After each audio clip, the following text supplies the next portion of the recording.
ಇಲ್ಲೊಂದು ಮರವಿದೆ. ಆದ್ರೆ ಈ ಮರದ ಕೆಳಗಡೆ ನೆರಳಿನಲ್ಲಿ ವಿಶ್ರಾಂತಿ ಪಡೆಯೋಣ ಅಂತ ಈ ಮರವನ್ನೇನಾದ್ರೂ ಸ್ಪರ್ಶಿಸಿದ್ರೆ ಕತೆ ಅಷ್ಟೇ. ನೇರವಾಗಿ ಕೈಲಾಸವನ್ನ ಸೇರೋದಂತೂ ಗ್ಯಾರಂಟಿ. ಹೌದಾ? ಅದು ಹೇಗೆ? ಆ ಮರದಲ್ಲಿ ಅಂಥದ್ದೇನಿದೆ ಅಂತ ಕೇಳ್ತಾ ಇದ್ದೀರಾ? ನಿಮ್ಮ ಪ್ರಶ್ನೆಗೆ ಉತ್ತರ ಇಲ್ಲಿದೆ ನೋಡಿ. ಇದು ಮಂಜೇಶ್ವರ ಗ್ರಾಮ ಪಂಚಾಯತ್ ವ್ಯಾಪ್ತಿಯ 20ನೇ ವಾರ್ಡಿನ ಬಿಎಸ್ ನಗರದ ಮಸೀದಿಯ ಸಮೀಪದಲ್ಲಿರುವ ಆಲದ ಮರ. ಮೇಲ್ಭಾಗದಿಂದ ಮರದ ರೆಂಬೆಯೊಂದು ವಿದ್ಯುತ್ತೊಂದಿಗೆ ತಾಗಿಕೊಂಡಿದ್ದು, ಜೋರಾಗಿ ಗಾಳಿ ಬೀಸಿದ್ರೆ ಆ ರೆಂಬೆ ಬೀಳುವ ಸ್ಥಿತಿಯಲ್ಲಿದೆ. ಇನ್ನು ಮಳೆಗಾಲದಲ್ಲಿ ನೀರು ಈ ಮರಕ್ಕೆ ಬಿದ್ದರೆ ಮರದಿಂದ ಶಾಕ್ ಹೊಡೆಯುತ್ತದೆ ಅಂತ ಸ್ಥಳೀಯರು ಹೇಳ್ತಿದ್ದಾರೆ. ಈ ಬಗ್ಗೆ ಸ್ಥಳೀಯರು ಹಲವಾರು ಸಲ ವಿದ್ಯುತ್ ಇಲಾಖಾ ಸಿಬ್ಬಂದಿಗಳ ಗಮನಕ್ಕೆ ತಂದರೂ ಸಂಬಂಧಪಟ್ಟವರು ಈ ಬಗ್ಗೆ ಯಾವುದೇ ಮುತುವರ್ಜಿ ವಹಿಸುತ್ತಿಲ್ಲವೆಂಬ ಆರೋಪ ಕೇಳಿಬಂದಿದೆ. ಮಾತ್ರವಲ್ಲದೆ ಕೆಲವು ವರ್ಷಗಳ ಹಿಂದೆ ಇದೇ ರೀತಿ ವರ್ಕಾಡಿಯಲ್ಲಿ ಜೋತು ಬಿದ್ದ ತಂತಿ ಮೇಲೆ ನಡೆದಾಗ 6 ಮಂದಿ ವಿದ್ಯಾರ್ಥಿಗಳು ಸಾವನ್ನಪ್ಪಿರುವ ಘಟನೆ ನಡೆದಿರುವುದು ಇನ್ನೂ ಕೂಡ ಊರವರು ಮರೆತಿಲ್ಲ.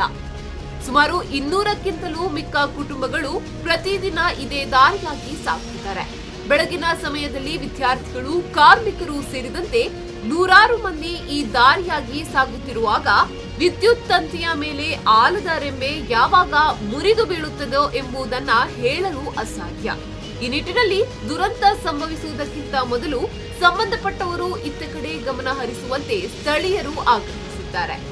ದುರಂತ ಸಂಭವಿಸಿದ ಮೇಲೆ ಎಚ್ಚೆತ್ತುಕೊಳ್ಳುವ ಅಭ್ಯಾಸವನ್ನ ರೂಢಿಸಿಕೊಂಡಿರುವ ಮಂಜೇಶ್ವರ ವಿದ್ಯುತ್ ಇಲಾಖಾ ಸೆಕ್ಷನ್ ಅಧಿಕಾರಿಗಳು ಉದಾಸೀನತೆಯನ್ನ ಬಿಟ್ಟು ಅಪಾಯದಂಚಿನಲ್ಲಿರುವ ವಿದ್ಯುತ್ ತಂತಿಗೊಂದು ಪರಿಹಾರವನ್ನ ಒದಗಿಸಿದ್ರೆ ರಾಷ್ಟ್ರ ಮಟ್ಟದಲ್ಲಿ ಸುದ್ದಿಯಾಗುವುದನ್ನ ತಪ್ಪಿಸಬಹುದು ಎನ್ನುವುದು ಸ್ಥಳೀಯರ ಅಭಿಪ್ರಾಯವಾಗಿದೆ. ಅಲ್ ಮಸ್ಜಿದುಲ್ ಹುದಾ ಪರಿಸರದಲ್ಲಿ ಒಂದು ಮರ, ಬೃಹತ್ ಆಕಾರದ ಮರ ಒಂದು ಜಂತಿಯ ಮೇಲೆ, ವಿದ್ಯುತ್ ಜಂತಿಯ ಮೇಲೆ ನೆತ್ತಾಡ್ತಾ ಇದೆ. ಅದು ಯಾವಾಗಲೂ ಬೀಳುವ ಸ್ಥಿತಿಯಲ್ಲಿದೆ. ಅದು ಇನ್ನು ಮುಂದೆ ನಾವು ಸುಮಾರು ಸರಿ ನಾವು ಕಂಪ್ಲೇಂಟ್ ಕೊಟ್ಟಿದ್ದೆ KBಗೆ. ಇದುವರೆಗೆ ಇಲ್ಲಿಗೆ ಬರಲಿಲ್ಲ ಅವರು. ಇನ್ನು ಸುಮಾರು 200-300 ಜನ ಇಲ್ಲಿ ಈ ದಾರಿಯಲ್ಲಿ ನಡ್ಕೊಂಡು ಹೋಗ್ತಾ ಇದೆ.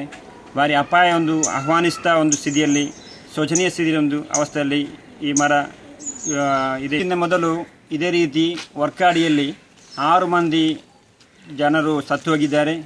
ಅದು ಕೂಡ ಇದೇ ಅವಸ್ಥೆಯಲ್ಲಿ ಅದು ಕೂಡ ಇತ್ತು. ಅದಕ್ಕೋಸ್ಕರ ನಾವು ಸುಮಾರು ಸರಿ ಕಂಪ್ಲೇಂಟ್ ಕೊಟ್ಟಿದೆ.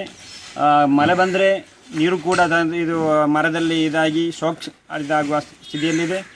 ಆದಷ್ಟು ಬೇಗ KB ಅವರು ಒಂದು ಸರಿ ಮಾಡಿಕೊಡ್ಬೇಕಂದ್ರೆ. ರೆಹಮಾನುತಿ ಅವರ V4 News 24/7 ಮಂಜೇಶ್ವರ.